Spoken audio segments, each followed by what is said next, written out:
So I have the distinct honor and privilege to introduce a friend of mine, somebody I'm proud to know and grateful to know.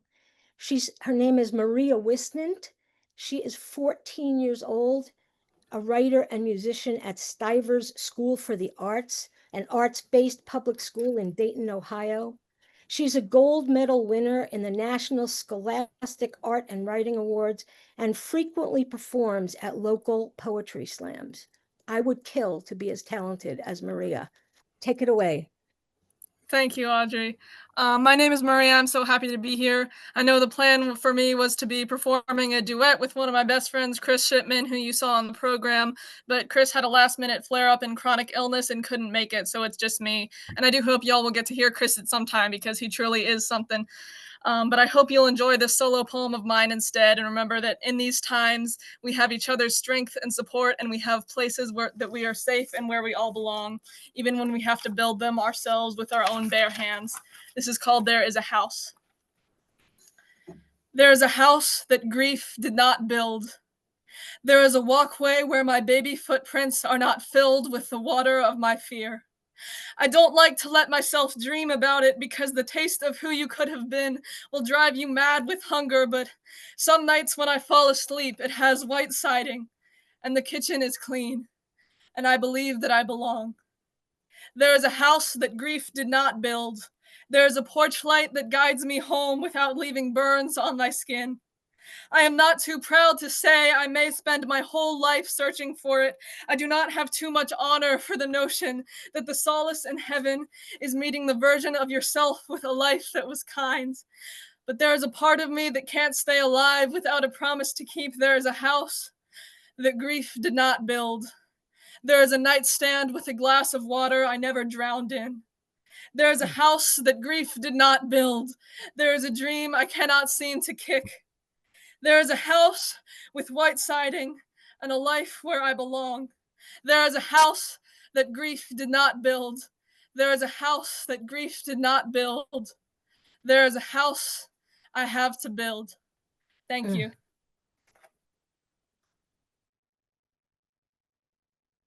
See what I mean? 14.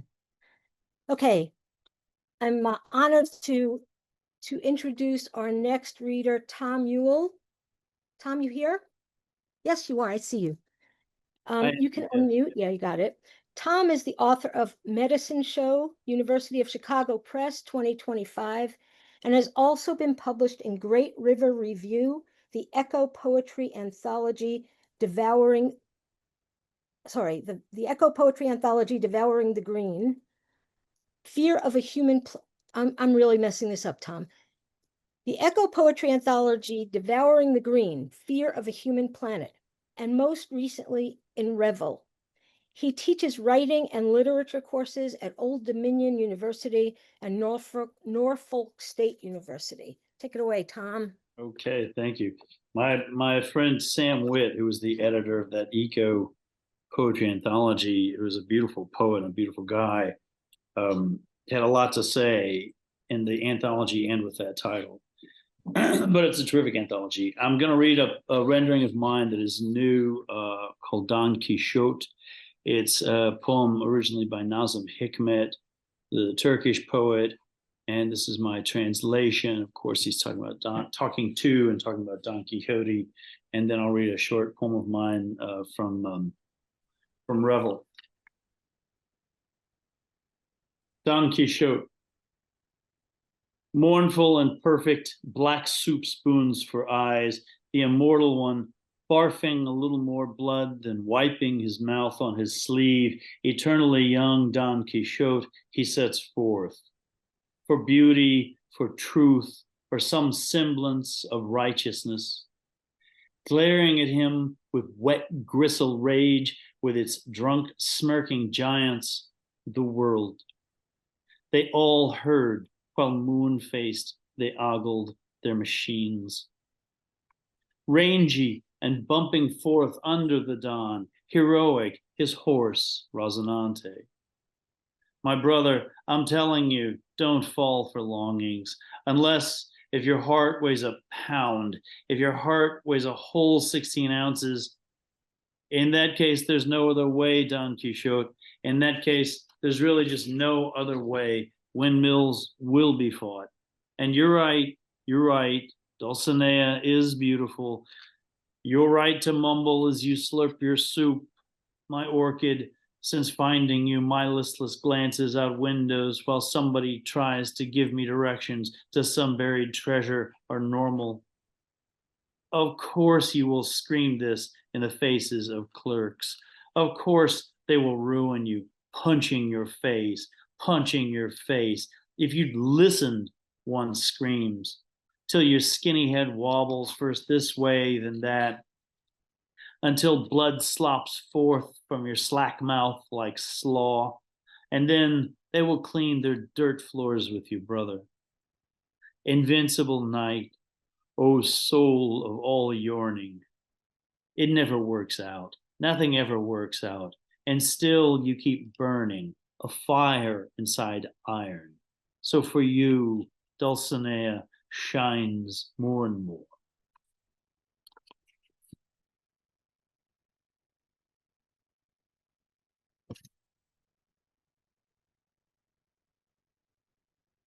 And the second poem is called Unfinished Raft.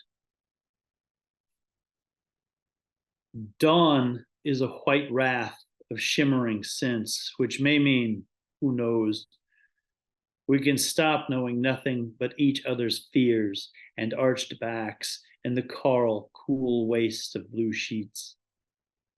Bills and more murders, the formaldehyde screens 6 surprises, and our bed sags more, but somehow still hovers. We're here. Years later, still here. Thank you to the organizers and thank you to all the other readers.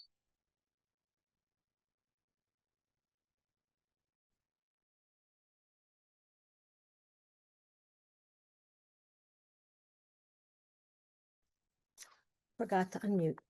So I have the honor, the privilege, and the great joy of introducing Elizabeth B. Morse, a friend, a poet from whom I have learned so much.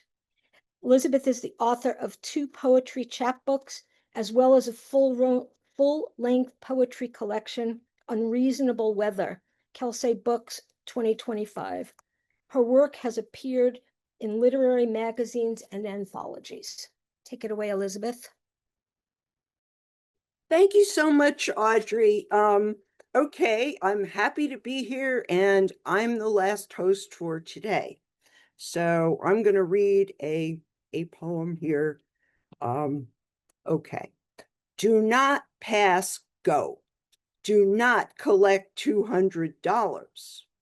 Advance to Boardwalk or Park Place, going clockwise around the board. Luckily, you pass go and collect $200. Everybody plays Monopoly, whether they know it or not. Some say the business news is frightening, but it must be read. Someone has to control assets and prices, not to mention rejoicing in the bankruptcy of others. Or do they? Advance to the Reading Railroad. It's an airline now, and many air traffic controllers are gone. Saves expenses. Safety? Who cares? Better to be a billionaire that way. The objective of the game is owning everything. Tax the winners? Why punish success? Losers can't make anything of themselves. Budget wisely, work hard. Bootstraps included. It's not the free market the way they think, or the way the Wall Street Journal tells it. Monopolies, duopolies, trusts. The guy selling halal food on the corner has real competition. Rent is due, final credit card declined, It's $6,000 a month now. I can't, I say. I just don't have it. The landlord says, "What do you think this is, monopoly money? Now I advance the homelessness?" No, but I get $200 a week, only when I pass go. It's not a living wage. No, I can't budget better. Rent is too high. It's just an apartment, not a green plastic house or a red plastic hotel. What do I do? I've borrowed enough. Credit cards are maxed out. Go to court? The landlord has better legal representation. But there are holes in my ceiling and plumbing that overflows. Could I withhold rent for that? Greed fuels insider trading, union busting, exploitive labor practices. Plutocrats win the game. Corporations are people now. It's always Wall Street, never Main Street, or God forbid, the Bronx. I can only hope that they will get this card. Go directly to jail. Do not pass go. Do not collect $200. Pay a living wage. Lower rents. Bust trusts, monopolies, and duopolies. Luxury tax is on the board, but it's not enough. Advance to income equality.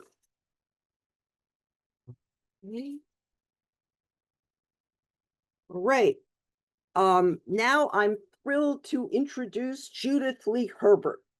Judith Lee Herbert's chapbook Songbird, Kelsey Books 2019, was a finalist in the 2017 Blue Light Poetry Chapbook Competition, and her poems have appeared in numerous publications and placed in various contests. Take it away. Thank you so much, Elizabeth. Hi, everyone. Happy to be here. This poem I'm going to read is called By the Riverside, and it's about somewhat more innocent times we can all recall. And it placed in the Babylon Village Arts Council Poetry Contest last year. By the Riverside.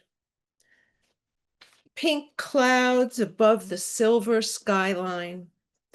Buff joggers running in chartreuse and salmon tees. Latino men, fishing rods suspended, radios playing music from home, Hasidic boys on bikes, long curls waving in the wind. Blonde tattooed punk eats at a picnic table. Chinese grandparents dote on a baby in a stroller. African American man whistles by the water. Muslim girl sits by the soccer field in cream-colored headscarf. Indian couple chat on a bench. Gray-haired skater plays the harmonica, glides by. This is our New York, our river, the place we bring our joy and suffering. This is the river I have told my secrets, the river that offers me solace when I mourn. When I was young, my mother sang, her long dark hair in a ponytail, strumming her guitar. Gonna lay down my sword and shield down by the riverside. Thank you, everyone. Thank you so much. And now I'm happy to introduce Ron Combe, who I've known for a long time, and he's been very active in the poetry and writers community. Ron Combe is a contributing editor of Sensitive Skin magazine the author of 5 books of poetry and 2 collections of short fictions, as well as being the editor of 6 Unbearables anthologies. His work is archived in the NYU Library. Take it away. Thank you, Elizabeth. Can you hear me? Oh, good. Okay. This is a new version of an old poem. Sorry, it's slightly longer, and then I'll read a real short one. Death is a soldier. What he really is a middle-aged guy wearing a Make America Great Again cap who collects tons of books on military history and dreams what the world would be like if Hitler had won the war. He sits in a neighborhood bar knocking back vodka tonics, watching TV. Every time he looks up at the screen, something happens. Elon Musk attacks Social Security. Trump opens his mouth. Death nods knowingly and continues to drink as these disasters occur in real time. Even as he stares at his now empty glass and wonders whether he should order another, his mind is skimming over a list of the living, and wherever it stops on a name, that person gets picked up by ICE and is instantly deported. This is hard work, he thinks. Yes, I'll have one more. I've earned it. And then this is a shorter poem really quickly. After the revolution, National Guardsmen dressed in riot gear surround the twisted wreckage of our president's shiny black limousine. His private jet, clearly labeled Trump, taxis down the runway, then slowly ascends, turning towards Russia. Thank you so much, Elizabeth. Thank you. Thank you. Thank you. Okay. Now we have Patricia Carrigan. I'm thrilled to introduce her. Patricia Carrigan hosts Brownstone Poets and is the editor-in-chief of its annual anthology. She edits Sense and Sensibility Haiku Journal and is listed on the registry for the Haiku Foundation. Her book of jazz poetry, Stranger on the Shore, was accepted by Human Error Publishing for publication later this year. Hi, thank you everybody for having me here. 2 poems, all political. If Frankenstein's monster were around today, he'd blend in with the outcasts, an unwanted person in survival mode. If he took the subway, people would be uncomfortable. They'd squirm in their seats or move away. Others would flee to another car. If he spoke, some would take him for a junkie. Others would think he's illegal. The cops would probably harass him. If he got violent, could he outdo the taser, bullet, or both? His accent would scream un-American, alert the masked men called ICE. Just like the cops, could he outdo the taser, bullet, or both? He'd be sent to the swamp where alligators, both human and animal, would suppress him. Or would they? After all, he was never meant to be a monster. Like in the movie, he was always misunderstood. The last one, war. War doesn't always shed blood, bomb cities, rape the land, its culture, its women, kill or starve its citizens, or colonize for natural resources. War can be bloodless, pass laws to eliminate laws that protect, lock up those who don't fit in, chain you to a paycheck that doesn't pay for the privilege of having a roof over your head, to eat unpoisoned food or healthcare that covers your medications to exist. Your sleep patterns are under control. You work 10 hours, but the cycle recycles. You do your job, and of those who will let go, your value equals more work at the same pay.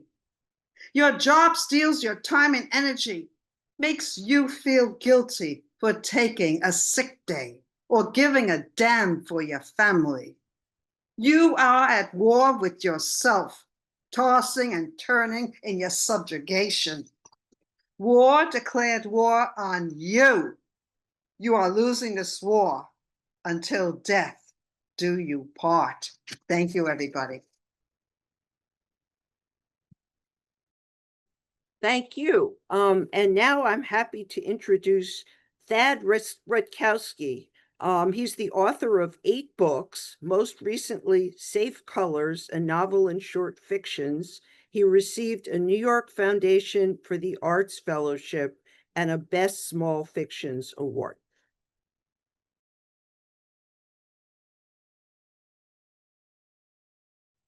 Okay, yeah, hope you can hear me.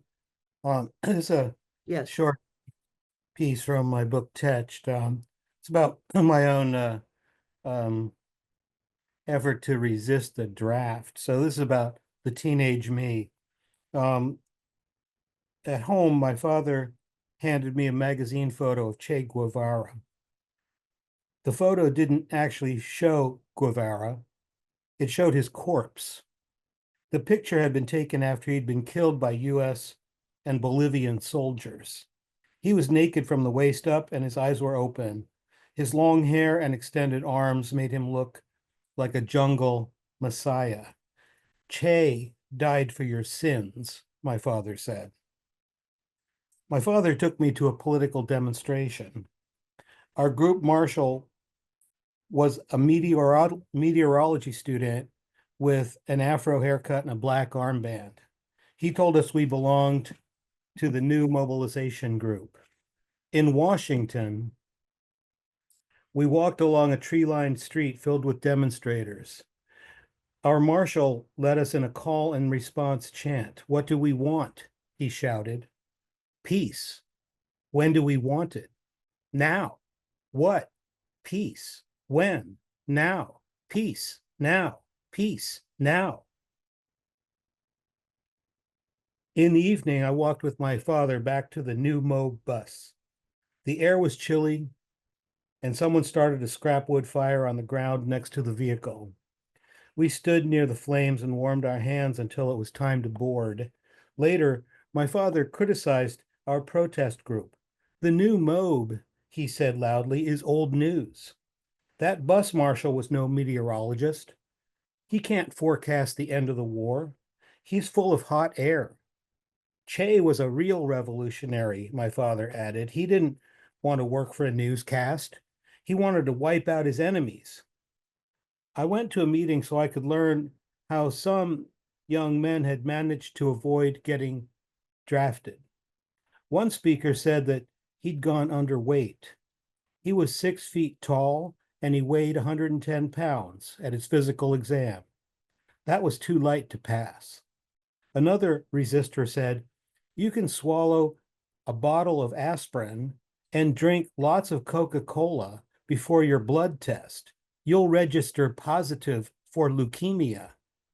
You can chop off a toe, another man said. You can't fight a war with 9 toes. Or you can claim you're a conscientious objector, said another. Just don't wait until after you've enlisted to do it. You can write a letter of refusal to your draft board, someone else said. You'll get 3 years for declining to register. You'll get your head bashed, but when you get out of jail, you can go back to school. Thanks.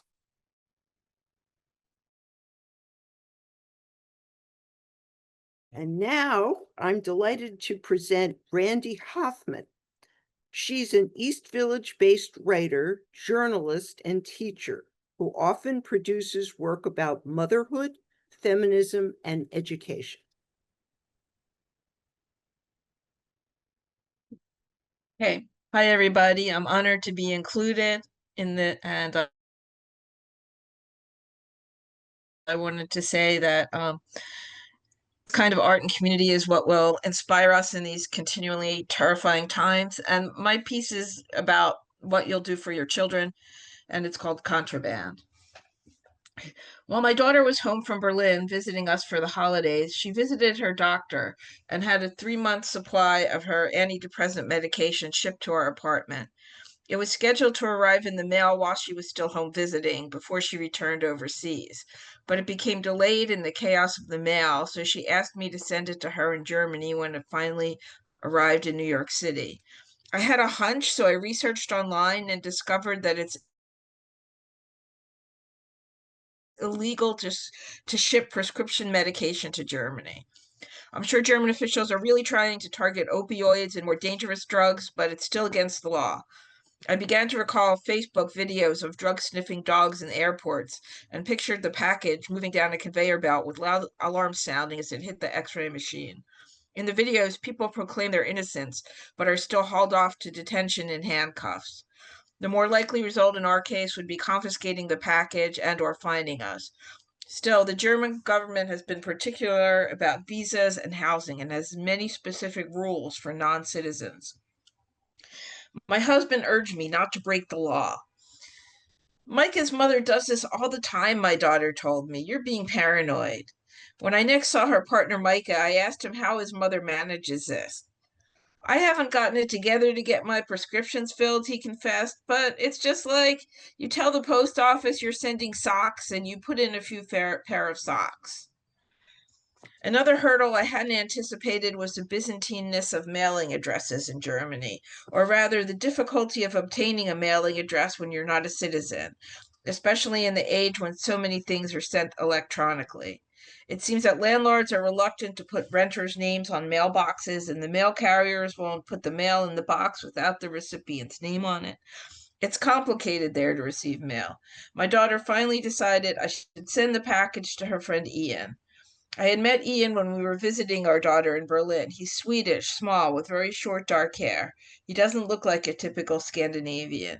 He came up to me at an art event and introduced himself. I said hi, and then we looked at each other for a while, not knowing what to say. We're both quiet people. When the prescription was finally delivered, I packaged it in a brown envelope, the size I use for mailing books.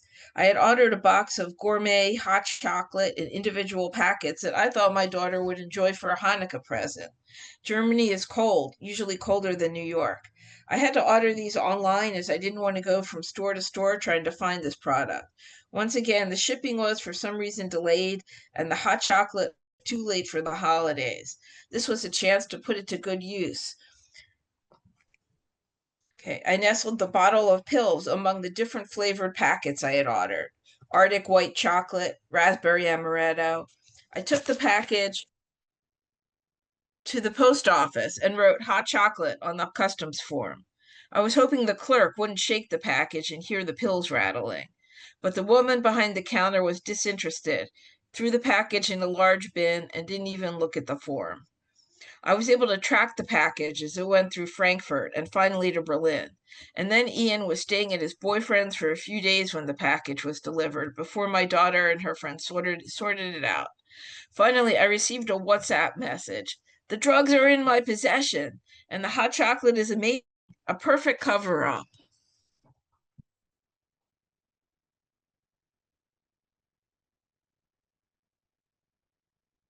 Thank you so much. Next up, we have Margaret R. Sarako, who's the author of If There Is No Wind and Even the Dog Was Quiet, Human Error Publishing, which explores themes of family, beauty, love, and activism in her work. Thank you, Elizabeth, and thank you to everyone here. First poem is dedicated to the victims of sexual abuse. It was published in She, He Speaks. It's called I Still Wear My I Believe Christine Blasey Ford button.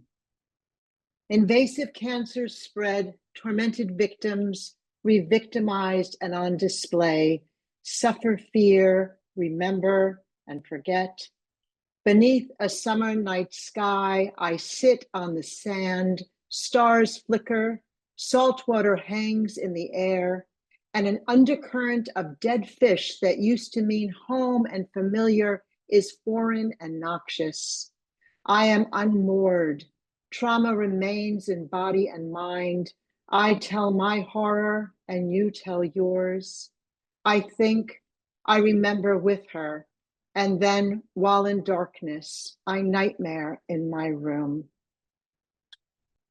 My last piece, thank you, is called Hell on Earth, and it was published in Silence is Consent, which Christopher Bogart, who will be reading in a few moments, edited the anthology. Hell on Earth. Dread has taken hold, asphyxiating me. Eyes open, mind shut, eyes closed, mind unguarded, awake at 3, stay in bed until 5, rise, shower, make coffee, skip breakfast, ruminate about dinner. No use fighting the impulse to get out of bed, but worries accompany me into the kitchen. Later, we'll soak black turtle beans, wilt kale, toss with pasta, saute fresh garlic, dice onions and red pepper for color with well-honed knives. This is not what I intended to write about today. I meant to write about fear in heaven and on earth, that hope lies in future lives and belief in past ones. But my vision is hazy while the present is being assaulted. Wish I could lay my head down, let the world melt away. Wish the world would melt away and I could rest. No matter how far I travel, I still live inside these 4 walls and in this body. Even if I fall asleep, when I wake, I am exactly where I was when I started. Thank you so much. Thank you. Okay, next, I'm delighted to introduce Christopher Bogart, who has an MA, MFA from Monmouth University. He is the founder of Jersey Shore Poets and has 6 published books of his own poetry, as well as 2 poetry anthologies. Jersey Shore Poets, first edition, 2016, and an anthology of the protest resistance poetry of 83 poets. Silence is Consent, April 2025. This is the book. A lot of people are in it that are here today. I'm going to try to be as quick as I can. I have 3 poems, but they're fairly short, and they all have to do with guess what. So let me start with the first. First they came. First they came for the land of native peoples, and we didn't speak out because we were the ones stealing that land. Then they came for blacks, and we didn't speak out because we had kidnapped them from Africa, enslaved them for 300 years, segregated them from our society, and because we weren't black, we were white. Then in the 1950s, they came for our poets, our writers, and our entertainment industry, but we didn't speak out then either because what happened to them didn't really seem to matter to us at the time. Then they came for gays. They always seemed to be coming for gays. So why would we speak out for gays? We weren't gay. When they came for the immigrants, we didn't speak out because our families had already arrived here. We were safe. Now they're coming for the rest of us. None of us is safe. Now there is no one left to speak. The second poem is called Frog Walk. Darkness shrouds their cowardly kidnap, heads shaved, hair no longer theirs, wrists cuffed, hands laced behind backs, arms bare, blue ink drowned in a sea of black. Fright, wet with sweat, hangs threateningly in chilled night air. Pungent smell, ammonia, in warm trickles, trails terror down shivering brown flesh, soaking sneakers with troubled dreams. Marched lockstep, frog walked, faces forced down, view, tarmac, a black asphalt, black tar. Fast view, they have the last view they have of a home that seems no longer to care. Due process, none. No proof of perpetration, condemned forever to seek out hell. Their captors yell, keep walking. And the last poem is called We Do Not Intend to Lose. And boy, do I hope I'm right. Sure, you'll be disappointed when you're finally defeated. I'm sure of it because we don't intend to lose. The demon king you choose to bow to is so very conceited he thinks that all will kowtow too, but that we won't choose. You think all those not white should be deleted or sent out into the night? We don't share that point of view. You think that all our freedoms should be dispensed by just a chosen few? But we, the people, have a constitution that does not share that point of view. So in the end, because we choose to remain the land of the free, as we will always be, then we must choose to stand and fight to keep those freedoms, because we do not choose to lose. Thank you.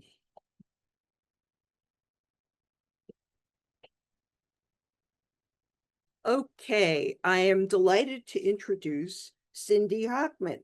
She is the founder of 100 Proof Copy Editing Services and has been the editor-in-chief of the online poetry journal, First Literary Review East, for 15 years. She resides in Sheepshead Bay, Brooklyn, New York.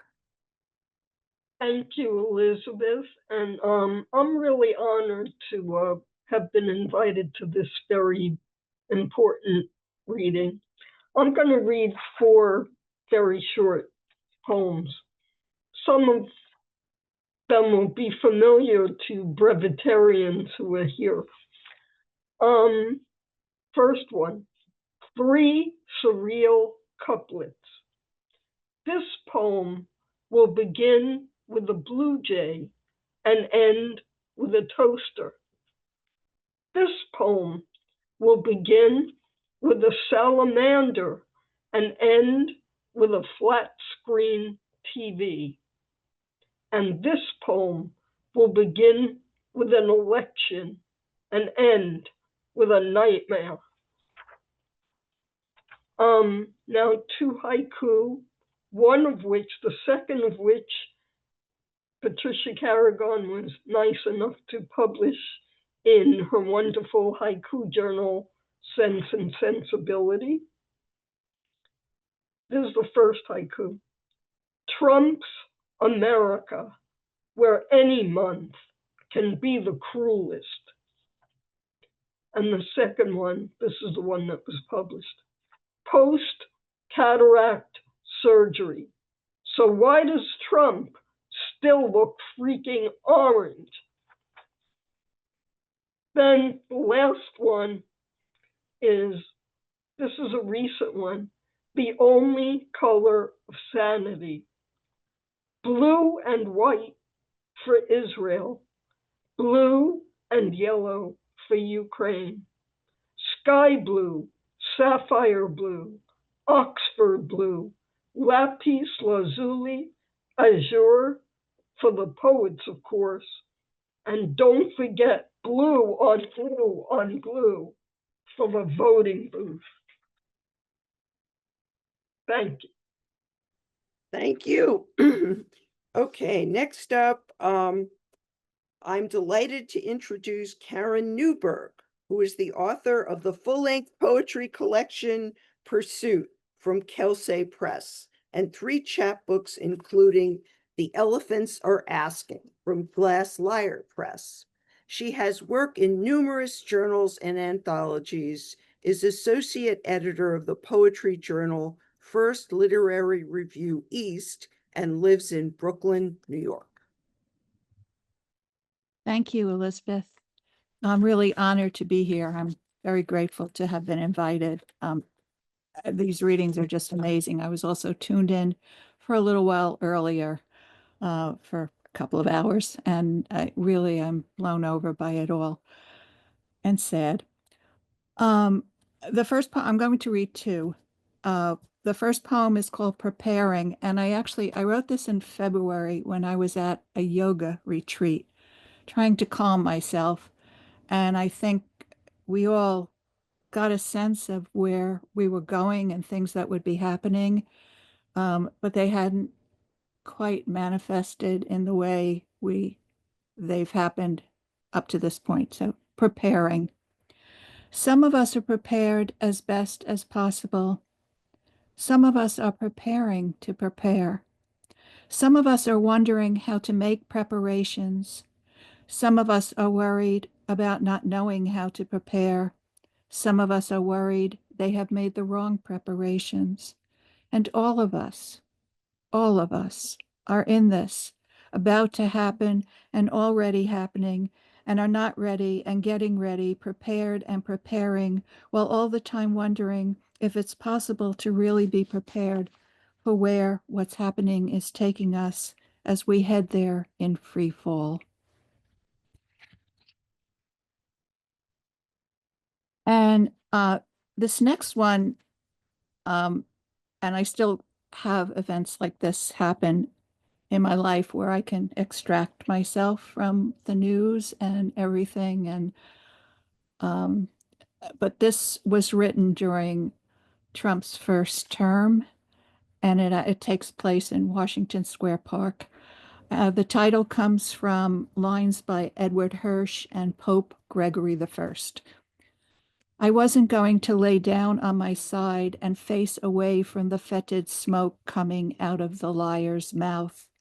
But here in the park, amid vendors selling resist buttons, all was a mellow, tranquil. Graduates in purple gowns, everyone enjoying the first sunny day in a week. A shirtless young man displaying a pleasant torso. I swear I got it.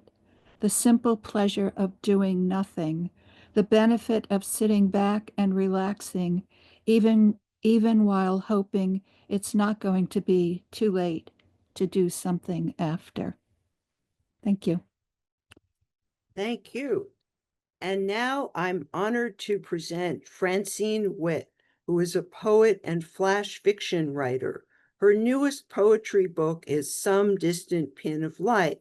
She recently won a Pushcart Prize. Hi, and thank you, Elizabeth, for inviting me, and it's to the other organizers. Thank you very much. Nice to see everybody. So I'm going to read a piece called How to Avoid and or Survive a Mass Shooting. We were hoping to have this whole thing under control by now, but obviously the cavalry isn't coming.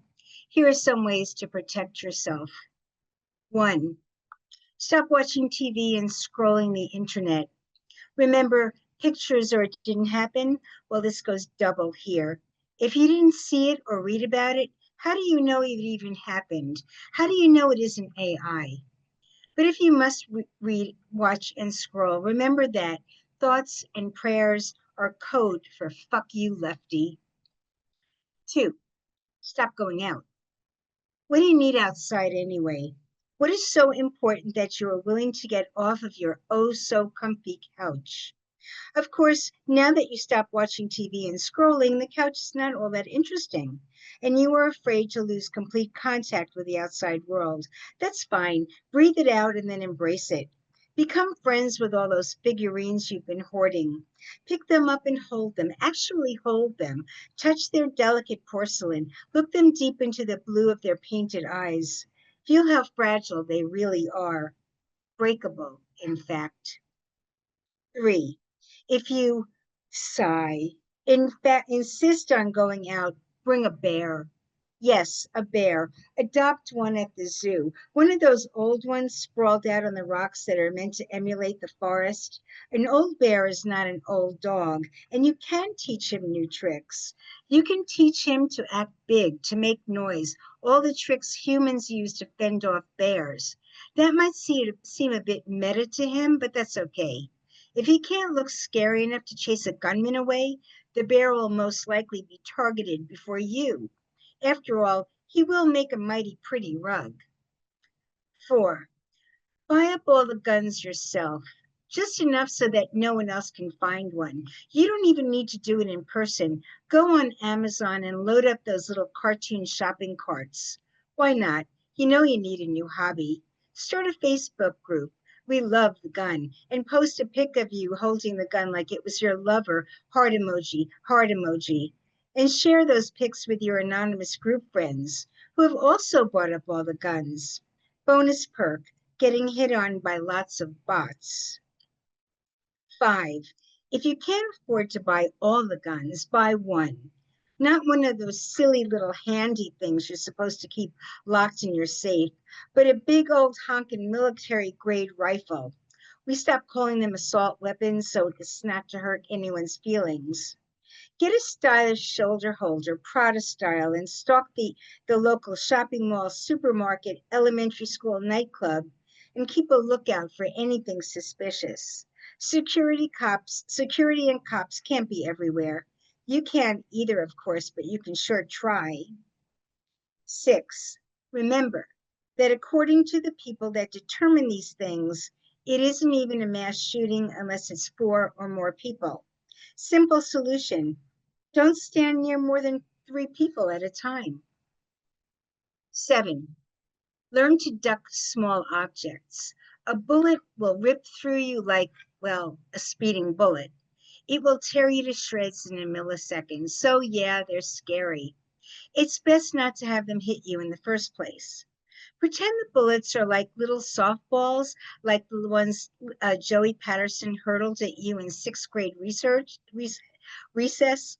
Remember how you body memory knew how to get out of the way?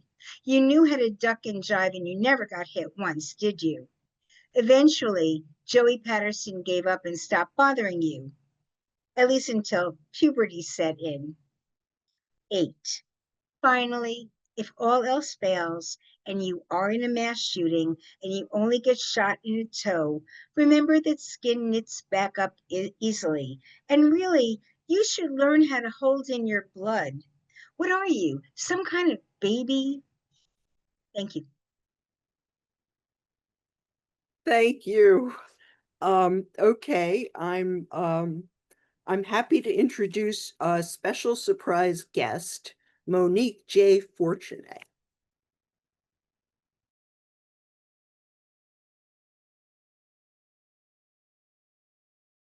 Peace to everyone. Elizabeth, my honor. Thank you for inviting me. Friends, the poet is necessary in these times and for all generations to come. The poet is necessary to tell the truth in times where there's so many lies. The poet is power when many feel so powerless. So I offer a poem. And again, just Elizabeth, thank you for creating this space. This has been amazing. Deep bow to you. A poem that is very dear to my heart that I want to share is Ode to Us. For us, remembering that it's critical that we're community and that we remember who we are. Speak not of justice if you are not willing to name the poison of oppression. Speak not of righteousness if you are not willing to name what is wrong. Speak not of hope if you are not willing to recognize and heal despair. Speak not of faith if you're not willing to create works that redeem our souls. Thank you. Thank you. Poet. Oh, great. Stand strong, poets. We love you. God bless. Thank you. Okay, Elizabeth, I don't know if you saw, but one of Johnny's cohorts, Sean, who was on the train earlier and got cut off, she made it back. Is now a good time to hear from her? Great. Okay, let me unmute Sean. Definitely. Oops, wrong person. There we go. I so appreciate this. Thank you so much. My piece is called Start.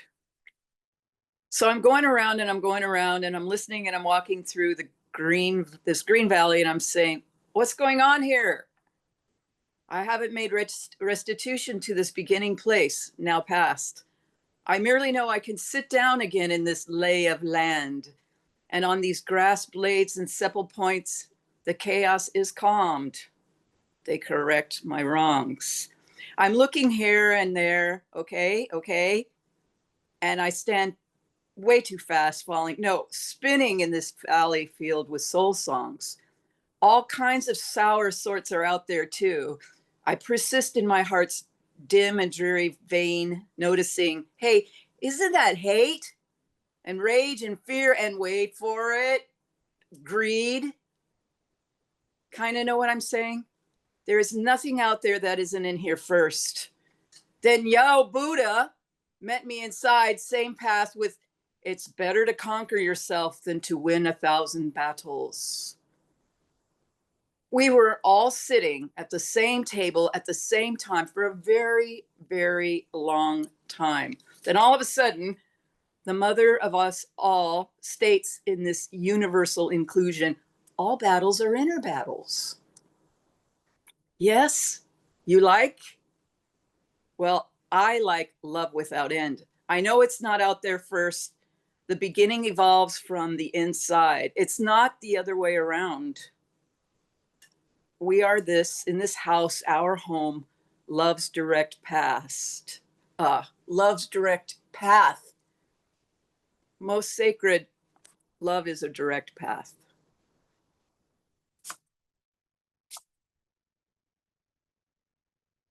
Thank you.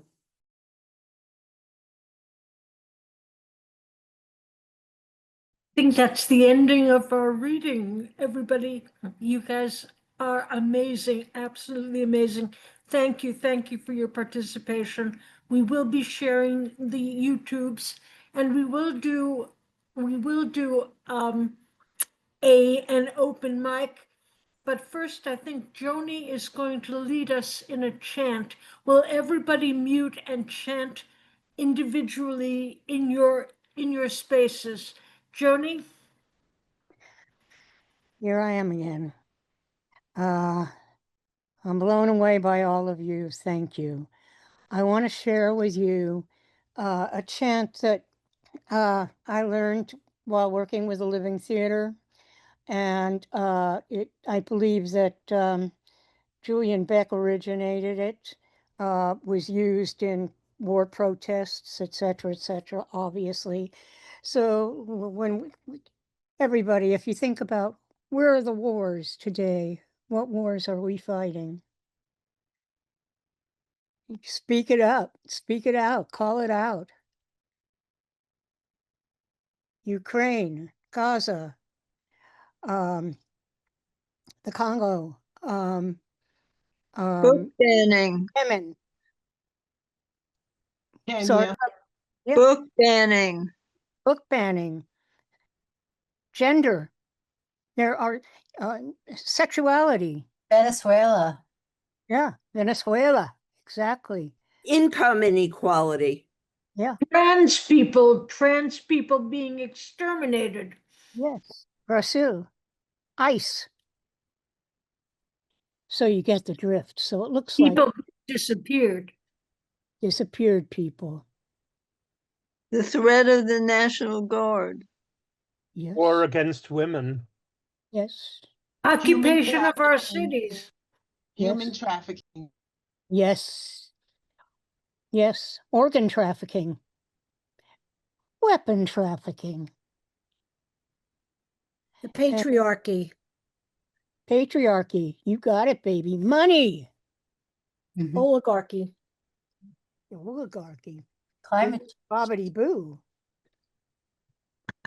Yes. Lies. Lies, lies. These are street songs. These are what the streets are singing, and we are in the streets. Just plain meanness and cruelty. Yep. Meanness and cruelty, yes. The punishment for critical thought. Yes. Critical thought, yes. Intelligence. Anti-science. Anti-Semitism. No, anti-science. But I'm saying anti-Semitism. Can't I? Destruction of our natural resources. Yep. Oh, yes. Yes. The living earth, killing the living earth. Our oceans. So I'd like to just make this rather brief. So let's everybody mute ourselves because otherwise we're going to have an incredible cacophony, which could be interesting if we were doing an experiment theatrically. But I want to teach this to you. You will learn it right away. It's really easy. Stop the wars, stop the wars, stop the wars, stop the wars, stop the wars, stop the wars, stop the wars, stop the wars. 3 times, everybody together. And stop the wars, stop the wars, stop the wars, stop the wars, stop the wars, stop the wars, stop the wars, stop the wars. Stop the wars, stop the wars, stop the wars, stop the wars, stop the wars, stop the wars, stop the wars, stop the wars. Uno más. Stop the wars, stop the wars, stop the wars, stop the wars, stop the wars, stop the wars, stop the wars, stop the wars. And throw Trump in jail. Absolutely. everybody. Thank you, Joanie. Thank you. Is there Or anybody Madam for So. the mic? Is there anybody for the open mic? John, Bob, would you like to read? Patrick? Sure. We had 5 hours of politics. I'll read you a poem about dogs. Yay. It's called Husky Don't Howl. Neighborhood dogs play against type. Labradors all snarls and flashing teeth, while pit bulls are lovable goofballs. Viola, a big smiling face on a weightlifter's body, reluctant to descend steps, sure gets aching joints when hearing the ground floor girls. Mason Woofs rest chin on my thigh and whines. No one pays attention to you, do they, buddy? Xena, a bulldozer on 4 legs, drags her dog mom across the parking lot to make new friends. Augie dashes through my door. Zoe slips between my legs and circles, wrapping her leash around my ankles. Achilles, the husky, too lazy to defeat Priam's son, too lazy to walk. His servant carries him past the dumpster. Woo, woo! I mimic a wolf to get Achilles to howl along. He deigns to sniff my wrist. Before cradled in his servant's arms, he's ferried indoors. Poodles, Brownie and Arjuna stand on plant on hind legs to lick my. There you go. Thank you, John. And thank you, John, for being our backup technical director today. Thank you so much, John. Who else is for the open mic? Stephen has his hand raised. Yep, I see it. Yes, my name is Stephen Concert. I'm in the northeast corner of Pennsylvania. Thank you for this wonderful afternoon of poetry, and thank you for the invite. The poem I would like to read is titled Behind This Veil. This is for the stigma from which we run from, that doesn't care if we don't want it, simply demands we embrace it. This is for the voice inside that doesn't hear a lisp when we speak, and the family that abandons Christian values to persecute us. This is for the cowards who dictate through violence and punishment, for the fathers who never use touch to show their sons affection, never tell them they love them. This is for the erections we hide beneath wet towels in locker rooms, and for the eyes we divert from buddies and their near-naked bodies and jock straps. This is for the I'm single lies, often repeated when grilled about dating, and for the girls asked to prom just to keep our secret hidden. This is for the friends and family who disappear without a trace when we finally reveal who we really are. This is for the underage boys who learn to suck dick-blowing uncles under threat of harm, and for those among us that still blame ourselves. This is for the faggots berated with insults who are the target of bend-them-in-half punches and still have the courage to hold our heads high. Thank you.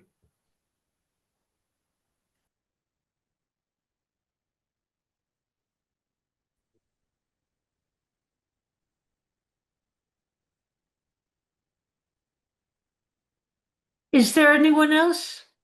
Jonathan, does anybody else have their hand raised?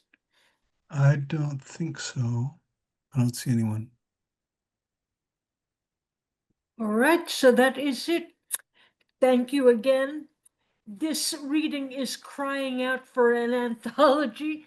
I want to thank Jonathan Penton and John Wessick for doing our technical support. I want to thank our hosts, Joanie Zosike, Audrey Roth, Elizabeth Morse, and Martha Kaplan. And to the members of the Writing Resilience Workshop for their readings today and for organizing this reading. Thank you all. Thank you all. You are absolutely amazing. And we can't let this evening's marathon end without thanking you, Larissa. Yes. You are, I don't even have the words. A gift to all of us. You are a gift. You are a gift to each and every You one of are us. a gift to all of us. Yep. And what you have pulled off here in herding cats to get this done is no mean feat. You know I love you. We all love you. And I have total gratitude that you are in my life. I love you guys. I love you madly.